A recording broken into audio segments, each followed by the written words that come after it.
It's funny. Most people believe they're self-aware. They really do.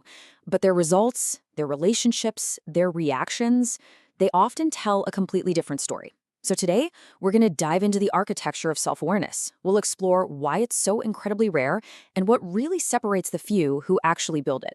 Okay, let's get right into it. So, does this sound familiar? You find yourself making this same error at work or maybe in a relationship, just over and over again.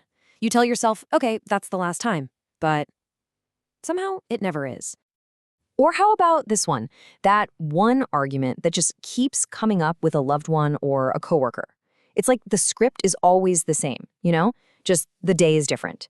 And you feel totally stuck in this loop you just can't seem to break out of. So what if the root of all these repeating patterns isn't that you're incapable of changing?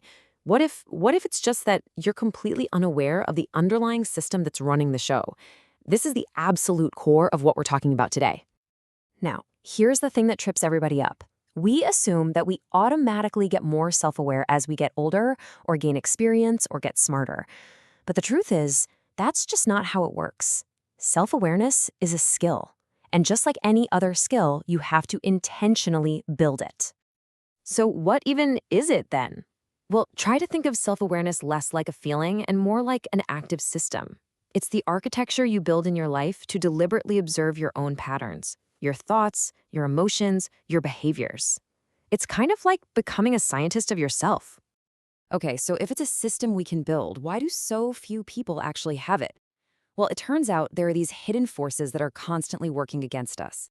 So let's break down the 8 biggest barriers that block our path to real self-knowledge. The first barrier is a big one. Most of us live our lives in reaction mode. We just experience life, we go through the motions, and then at the end of the day, what do? We escape by scrolling or streaming.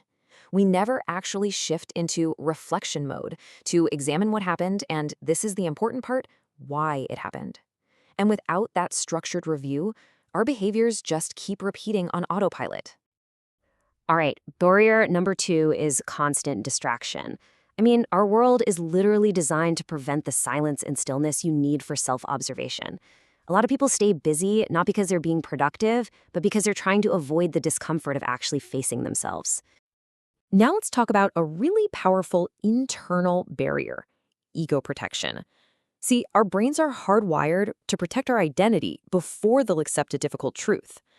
So when a behavior gets challenged, the ego's automatic defense system just kicks right in. We justify, we blame, we deny, we'll do anything to protect our self-image, even when accepting a flaw would be incredibly useful for us. And this quote just hits the nail on the head. It illustrates the core conflict perfectly. The ego's #1 job is to protect the image you've built of yourself. But genuine awareness, it demands that you step back and simply study the behavior objectively. And most people, without even realizing it, choose the ego every single time. Awareness can't really grow in a vacuum. We all need mirrors. But the fourth barrier is that we're often surrounded by really polite, filtered feedback. Our friends soften criticism, our workplaces try to avoid tension. But without those honest mirrors, our blind spots stay completely invisible to us. Awareness needs friction, not just flattery. This next one is huge. True self-knowledge means you've got to be willing to look at the emotions we'd all rather avoid. The jealousy, the insecurity, the shame. But instead of examining them, what do we usually do? We distract ourselves, we numb out.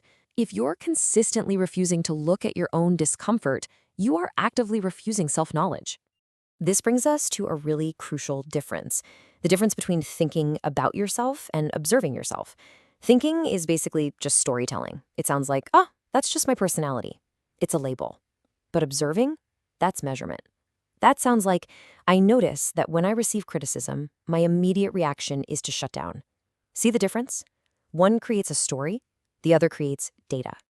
And speaking of data, that brings us right to barrier number 7, no behavior tracking. The truth is, our memory lies to us constantly. Our feelings about our habits are notoriously unreliable.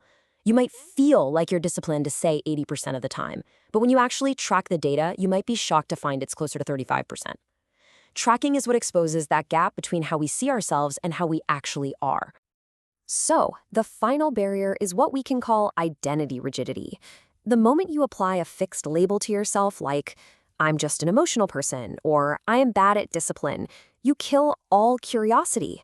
That statement just ends the investigation. But true awareness requires constant curiosity about why you act the way you do. Labels are the enemy of awareness. Okay, so we've gone through all the barriers. Now, let's do a quick check-in. Self-awareness isn't some vague, fuzzy concept. Its clarity is actually measurable. So let's just take a second and see how clearly you can see your own patterns. First question. Can you, right now, off the top of your head, name the top 3 things, whether it's people, situations, comments, that reliably provoke a strong emotional reaction in you? Second, I want you to think about your energy.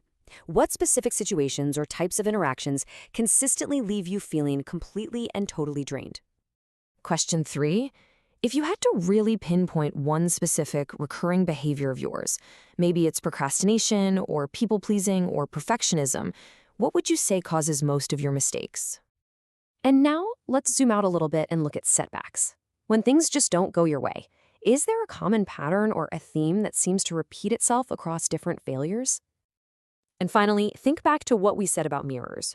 What's the one piece of feedback, whether it's positive or negative, that you just seem to hear from different people over and over again?